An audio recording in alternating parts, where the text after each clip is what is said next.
So can you spot a liar simply by watching their body language? Well, in a lot of cases, the answer is yes. Two politicians in the news here lately for what they may or may not have done. That includes Arnold Schwarzenegger's secret baby and Congressman Anthony Weiner's suggestive photo, which he now admits that he did send. Here with us, body language expert, Dr. Kinsey Goman. Thanks for being with us. You're very welcome. It's a pleasure. But how do you know I'm not lying? We're watching for the sign. Very closely. You know, this is something I wish we all were very skilled at. And I guess that there are books like this out there that can help us get more so. Well, you know, I think anybody now that's going to lie on video tape is going to be done in, because so many of us are now dissecting and understand. That's why it's in a relationship like with Arnold Schwarzenegger and Maria, that's a little more difficult. You have a lot of, it's harder and harder. The more you love someone, the more you like someone, it's harder to really realize that they're lying to you. Do you think we're all getting better at detecting lying because of things like this we've been watching on TV? You know, I think TV has given us a lot of not too factual information. Like you can, if you look down, it means this, or if you look up, it means this, or if you blink. There are signs of lying, like increased blink rate or dropping your eyes at the end of a declarative statement, that most liars do. But you can't, every time somebody looks in a certain way, or if you happen to have a normally high blink rate, doesn't mean you're lying. So there's not one red flag or one dead giveaway? Unfortunately, there isn't. What happens is when you lie, your brain has to work overtime, so you stress your body, and what comes out are stress signals. You will, play or pacify, or you'll keep your hands very still not to give away the lie.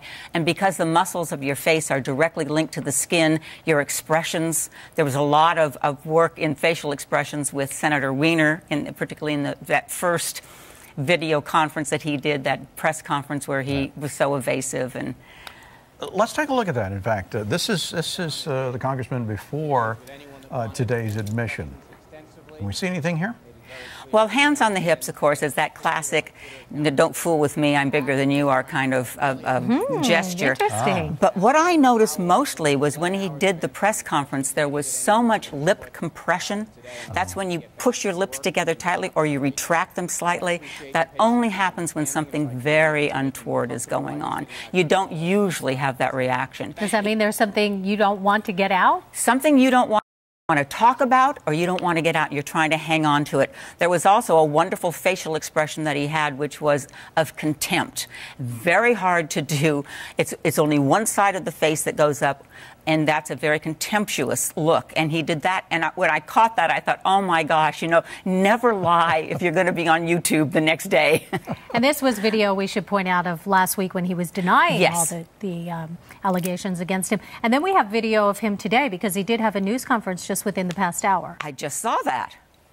Okay, and here's that news conference. And the one thing I noticed about this was he was looking down, and you say that's an indication of lying.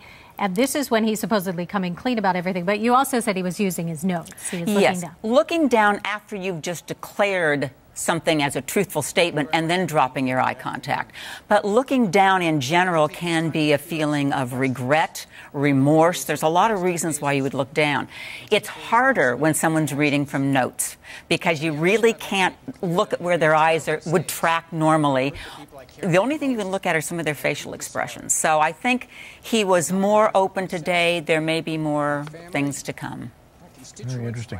You say in common conversation and relationships with people around the office, or maybe even those we're close to, there's a lot of lying that goes on, kind of these little white lies that we tell. A 2-year-old will swear, covered in chocolate, that she did not touch the candy. It was my sister. We start lying at a very young age, and a lot of it's social, a lot of it's polite, a lot of it's to get out of trouble.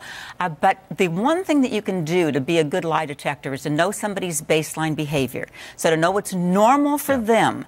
So when they start to deviate from that, you may not know they're lying, but you'll know they're stressed about something, and you've hit a hot spot. Very interesting. Oh, we're going to be watching from now on. Thank you so much, Doctor. The Silent Language of Leaders is the book. You can get more from Dr. Goman and her Forbes magazine blog. It is called You Don't Say. We have a link to it. Just go to KCAL9.com, click on Seen on TV, and pick up the book as well. Thank you very much for being here. Thank you. My pleasure. We do appreciate it. And I do mean that. And I mean that, too. Thank you so much. We've talked about body language before here on the program, but we're going to get a little more specific today. What is your boss saying or not saying? just by their body language, and how might you be able to benefit from a little knowledge in that area? Well, Kinsey Goman is an expert on training corporate leaders and also an expert in the field of body language. She joins us this morning. Okay, I got to be honest with you.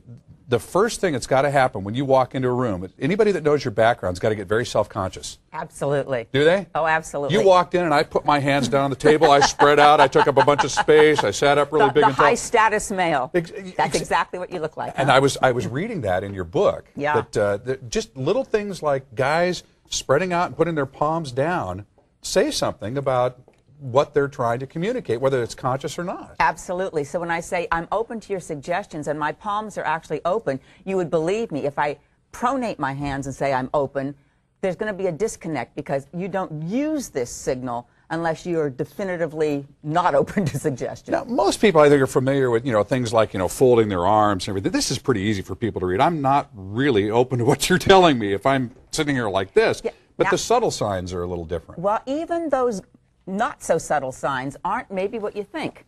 Now, people can sit like this for a variety of reasons. I might sit this way because I'm cold in this room, or because there's no arms on the chair, or I'm in the front row of something. Right. We all sit like this as sort of a little barricade. The interesting thing is it's not what I mean when I do this, it's what most people think I mean, if I'm a boss. Okay, that's getting right to the crux of this, because people will interpret your body language whether you mean anything by it or not. Exactly. Let's put this in the hands of most people. Most people are not the boss.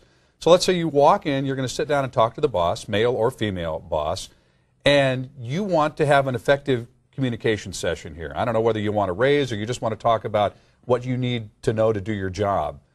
What do you look for, and how do you elicit the type of response from your boss that you want? Well, first, you do have to know what you want out of that meeting. Okay. Because if what you want is a raise, you want to send certain cues of authority and competence and confidence, and that you're worth getting the raise. Right, sure. And if what you want is a chat about, give me some insight into how I'm doing because I really don't know how I'm performing on this job, you might want more empathy cues, more head tilts, more open hand postures. What you'd want to look for in your boss is how he or she is responding. If she's giving you a lot of eye contact or kind of checking her, iPhone or looking around the room, not a good sign. If she pulls back, not a good sign. If she starts to mirror your body language, if you lean forward and she leans forward slightly, a very good sign. You only mirror people that you're in the same wavelength with. Interesting. Hey, I'm going to recommend this to folks because, again, I picked up some stuff immediately that's very useful within seconds of opening the book, The Silent Language of Leaders.